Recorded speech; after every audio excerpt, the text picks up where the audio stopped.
Kalau kata Boni, bagaimana menghadapi cibiran itu? Teteh mau hijrah mau enggak, tetap ada yang nggak suka sama teteh. Antum mau hijrah mau enggak, tetap ada yang benci sama antum. Kita nggak bisa nutup mulut banyak orang.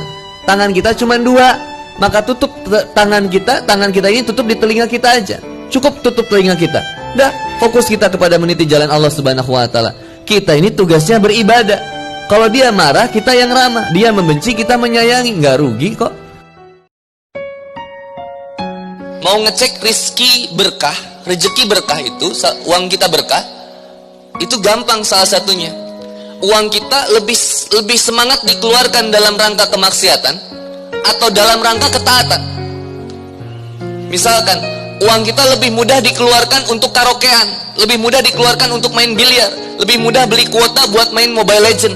Artinya ada ketidakberkahan dalam rizki kita ini. Ketidakbentuk kesyukuran terhadap rizki kita yang menjadikan kita ketika mengeluarkan itu lebih ringan ketika mengeluarkan sesuatu yang mengantarkan kita kepada kemaksiatan.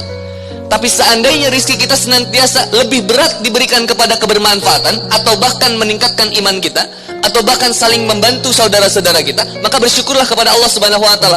Allah limpahkan rizki yang begitu penuh dengan berkah kepada dirimu. Sehingga berapapun uang yang kau keluarkan di jalan Allah Subhanahu wa taala, meskipun penghasilanmu sedikit, tapi Allah cukupkan semuanya. Wa man yuhajir fi sabilillahi yajid fil ardi muragaman katsiran wasi'a. Barang siapa yang berhijrah di jalan Allah dan Rasulnya, dia bertaubat kepada Allah, benar-benar serius pengen jadi lebih baik, maka Allah jadikan tempat hijrah yang luas di bumi ini dan rezeki yang banyak. Gak akan khawatir kalau teman-teman milih untuk senantiasa menjadi seorang yang single lillah. Jomblo itu nasib, single itu prinsip. Ketika teman-teman memilih untuk sendiri, prinsip ini tanamkan satu, karena saya takut sama Allah. Saya nggak mau menyakiti seorang wanita sebelum pada waktunya, nggak mau.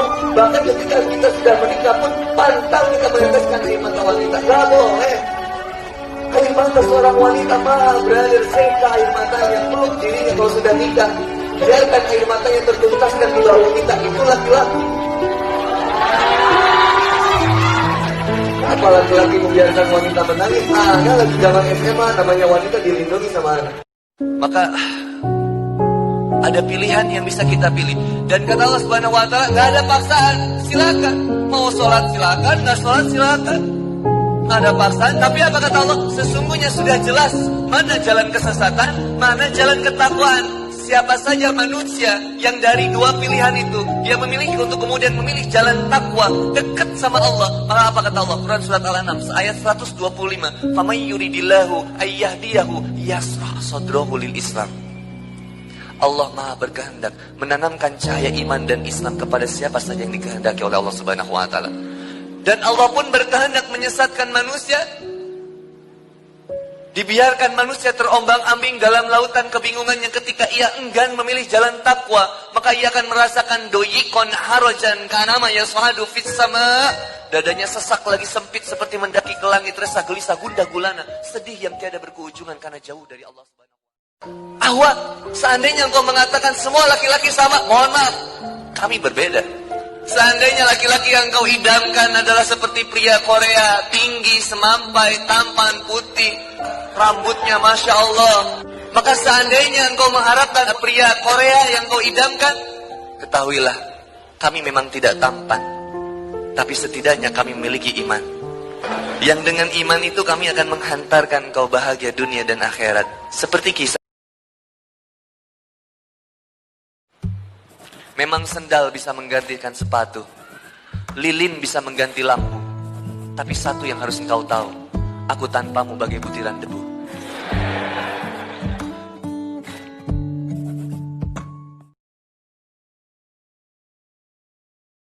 Brother and sister Villa, nongkrong sama orang yang gak pernah sholat, kita mau sholat jadi kagok, kita jadi gak enak.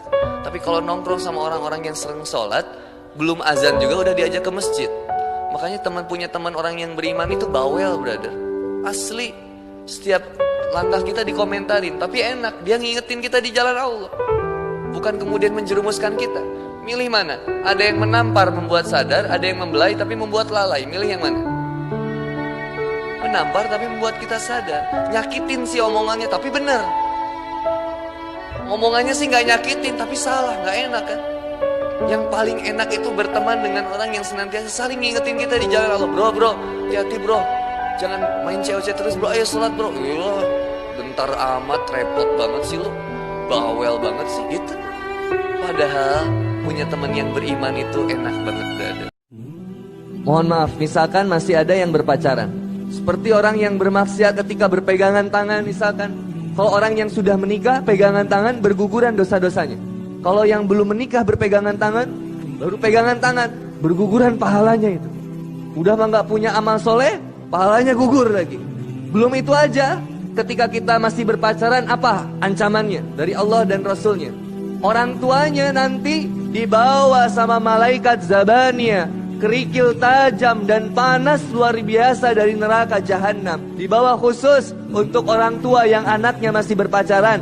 Diletakkan di telapak tangan ibunya, dikepalkan tangannya, kerikil tajamnya itu.